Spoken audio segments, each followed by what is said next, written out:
A university professor started off his class by picking out of his back pocket a £20 note. And in this lecture hall of about 200 people, he asked, how many of you would like this note? Naturally, all 200 hands went up. He said, interesting. He then said, before I let you have it, let me ask you this question. He took the note and folded it in half twice. And then he said, how many of you want this note? Still, 200 hands went up. Now he said, let me try something else. He took the note and he crumpled it. He said, how many of you want this note now? Still, 200 hands went up. Finally, he chucked the note on the floor.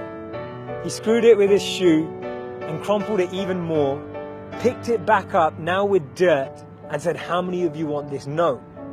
All 200 hands were still up. He said, today you've learnt an important lesson. No matter how much I crumpled that note, how much I scrunched it up, how many times it was trodden on, you still wanted it because it was still worth £20. In the same way that that £20 note held its value, so do you. No matter how many times life will tread on you, life will crumple you, life will scrunch you, and life will squeeze you, you will always keep your value, that spark within us all of bliss, knowledge, and eternity that exists. That spark will never be taken away. Our value is not created by the price of our clothes or our bank balance or the job title that we have. See, we should be building life and not just building our CVs. In the middle of 2009, he was the software engineer that no one wanted to hire. He had 12 years of experience at Yahoo, but he was rejected by Facebook and then rejected by Twitter. He'd been to a great university. He had a great CV. But he decided to team up with one of his alumni members at Yahoo and started to create an app and focus on the startup space. In 5 years' time, he sold that app for $19 billion to Facebook. Believe it or not, that was Brian Acton, the co-founder of WhatsApp. When he was rejected from Facebook, he said it was a great opportunity to connect with some fantastic people. I look forward to life's next adventure. When he was rejected by Twitter, he responded by saying, worked out, it was quite a long commute. It's so interesting to see that someone rejected from two of the top internet companies actually responded with humor and actually responded with positivity.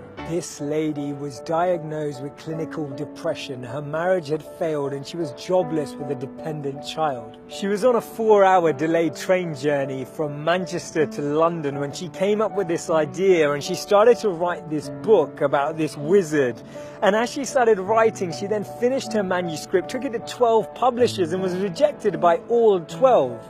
Believe it or not, that's J.K. Rowling. This man watched his first company crumble. He was a Harvard University dropout and his first company's demo didn't even work. He went on to build Microsoft. His name's Bill Gates. Therefore, failure is just a sign that we need to widen our scope. We need to be ready and build ourselves up for the next level. Actually, what we end up achieving is far greater than what we'd envisioned for ourselves.